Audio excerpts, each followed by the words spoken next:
जय श्री श्याम। आज हम आपके सामने खाटू श्याम की कथा का उच्चारण करेंगे। तो बोलिए, खाटू नरेश की जय। यूं ही नहीं कहते, हारे का सहारा बाबा श्याम हमारा। ऐसे बने हैं खाटू श्याम भगवान। आइए इस कथा के बारे में हम आपको कुछ विस्तार से समझाएं। खाटू श्याम को भगवान श्री कृष्ण के कलयुगी अवतार के रूप में माना जाता है। ऐसा कहें जाने के पीछे एक पौराणिक कथा है। कथा राजस्थान के सीकर जिले में उनका भव्य मंदिर स्थित है, जहाँ हर साल बड़ी संख्या में श्रद्धालु आते हैं। लोगों का विश्वास भी है बाबा श्याम सबकी मुराद पूरी करते हैं। राजा को रंग बना देते हैं बाबा श्याम। कौन है बाबा खाटू श्याम? बाबा खाटू श्याम का संबंध महाभारत काल से ही माना जाता है। यह पांडु पुत्र भीम के पौत्र थे। ऐसी कथा है कि श्याम बाबा अपार शक्ति और क्षमता से प्रभावित होकर श्री कृष्ण ने उन्हें कलयुग में अपने नाम से पूजे जाने का वरदान दिया था। लेते हैं सांस, खाते हैं प्रसाद, मिलकर बोले जय श्री श्याम। खाटू श्याम बाबा की कथा लक्षाग्रह की घटना में प्राण बचाकर वन वन भटकते पांडवों की मुलाकात हडिम्बा नामक की राक्षसी से हुई। यह भीम को पति के रूप में प्राप्त करना चाहती थी। माता कुंती की आज्ञा से भीम और हडिम्बा का विवाह हो गया, जिससे घटोत्कच का जन्म हुआ। घटोत्कच का पुत्र हुआ बर्बरिक, जो अपने पिता से भी शक्तिशाली और मायावी था। बर्बरिक देवी का उपासक था। देवी के वरदान से उसे 3 दिव्य बाण प्राप्त हुए थे, जो अपने लक्ष्य को भेद कर वापिस लौट आते थे। इसकी वजह से बर्बरिक अजय हो गया था। महाभारत के युद्ध के दौरान बर्बरिक युद्ध देखने के इरादे से कुरुक्षेत्र आ गया। कुरुक्षेत्र श्री कृष्ण जानते थे कि अगर बर्बरिक युद्ध में शामिल हुआ तो परिणाम पांडवों के विरुद्ध होगा।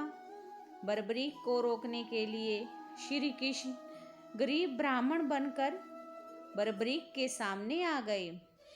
अनजान बनते हुए श्री कृष्ण ने बर्बरिक से पूछ ही लिया कि तुम कौन हो और कुरुक्षेत्र क्यों जा रहे हो। जवाब में बर्बरिक ने बताया, वह एक दानी योद्धा है जो अपने एक बाण से ही महाभारत के युद्ध का निर्णय कर सकता है। श्री कृष्ण ने उसकी परीक्षा लेनी चाहिए, तो उसने एक बाण चलाया, जिससे पीपल के सारे पत्तों में छेद हो गया। एक पत्ता श्री कृष्ण के पैर के नीचे था, इसलिए बाण पैर के ऊपर ठहर गया। श्री कृष्ण बर्बरिक की क्षमता से हैरान थे और किसी भी तरह से इसे युद्ध में भाग लेने से रोकना चाहते थे। इसके लिए श्री कृष्ण ने बर्बरिक से कहा कि तुम तो बहुत पराक्रमी हो, मुझ गरीब को कुछ दान नहीं दोगे। बर्बरिक ने जब दान मांगने के लिए कहा तो श्री कृष्ण ने बर्बरिक से उसका शीश मांग लिया। बर्बरिक समझ गया कि यह ब्राह्मण नहीं कोई और ही है। वास्तविक परिचय देने के लिए कहा। श्री कृष्ण ने अपना वास्तविक परिचय देते हुए कहा। बर्बरिक ने खुशी खुशी शीश का दान देना स्वीकार कर लिया। रात भर भजन सुन पूजन कर फाल्गुन शुक्ल द्वादशी को स्नान करके बर्बरिक ने अपने हाथों से अपना शीश श्री कृष्ण को दान दे दिया। शीश दान से पहले बर्बरिक ने श्री कृष्ण से युद्ध देखने की इच्छा जताई, इसलिए श्री कृष्ण ने बर्बरिक से छोटे शीश को युद्ध अवलोकन के लिए एक ऊंचे स्थान पर स्थापित कर दिया। युद्ध में विजय भी प्राप्त होने पर पांडव विजय का श्रेय लेने हेतु वाद विवाद कर रहे थे। तब श्री कृष्ण ने कहा कि इसका निर्णय बर्बरीक का शीश कर सकता है। बर्बरीक के शीश ने बताया, युद्ध में श्री कृष्ण का सुदर्शन चक्र चल रहा था, जिससे कटे हुए वृक्ष की तरह योद्धा रणभूमि में गिर रहे थे। द्रौपदी महाकाली के रूप में रक्तपान कर रही थी। श्री कृष्ण ने प्रसन्न होकर बर्बरीक के कटे सिर को वरदान दिया, कलयुग में तुम मेरे श्याम नाम से पूजित रहोगे।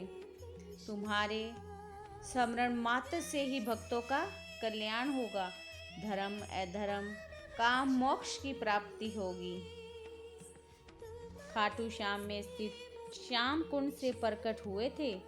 श्री कृष्ण विराट शालिग्राम में के रूप में 1777 से खाटू श्याम जी के मंदिर में स्थित होकर भक्तों की मनोकामनाएं पूर्ण करते हैं। हर साल मेला लगता है खाटू श्याम बाबा का। प्रत्येक वर्ष होली के दौरान खाटू श्याम जी का मेला लगता है। इस मेले में देश विदेश से भक्तन खाटू श्याम जी के दर्शन के लिए आते हैं। इस मंदिर में भक्तों की गहरी आस्था है। बाबा श्याम हारे का सहारा, लख दतार, खाटू श्याम जी, खाटू का नरेश और शीश का दानी, इन सभी नामों से भक्त उनके नाम को पुकारते हैं। खाटू श्याम जी के मेले का आकर्षण यहाँ होने वाली मानव सेवा से भी है। बड़े बड़े घरानों के लोग आम आदमी की तरह यहाँ आकर श्रद्धालु की तरह सेवा करते हैं। कहा जाता है ऐसा करने से पुण्य की प्राप्ति होती है। खाटू श्याम के तो बहुत से चमत्कार हैं भक्तों, लेकिन खाटू श्याम भक्तों की इस मंदिर में इतनी आस्था है कि वह अपने सब सुखों का श्रेय उन्हें ही देते हैं। भक्त बताते हैं कि बाबा खाटू श्याम सब की मुराद पूरी करते हैं। खाटू श्याम की आस लगाने वालों की झोली बाबा श्याम कभी खाली नहीं रखते। भक्तों, जो भी खाटू श्याम का सच्चे दिल से उन्हें याद करता है, खाटू श्याम उनकी सब मुराद पूरी करते हैं। यह हारे का सहारा है और बाबा श्याम हमारा है। यह नारा लगाते हुए भक्त बड़ी संख्या में दूर दूर से दर्शन के लिए आते हैं। इतनी भारी भीड़ के कारण भी लोग उन्हें देखने के लिए उतावले रहते हैं। उनकी एक छवि को पाने के लिए लोग अपने दूर दूर स्थानों से उन्हें दर्शन के लिए आते हैं। श्याम कुंड में नहाने से सबके रोगों से छुटकारा मिलता है। ऐसी मान्यता है कि श्याम कुंड में नहाने से लोगों के सब दुख तकलीफ़ें दूर हो जाती हैं। यह मान्यता प्राचीन काल से ही चलती आ रही है। बाबा श्याम कलयुग में पूजे जाने वाले एक ऐसे देवता हैं जो घर घर में पूजे जाएंगे। ऐसी है मेरे श्याम बाबा की मान्यता। बोलिए खाटू नरेश की जय।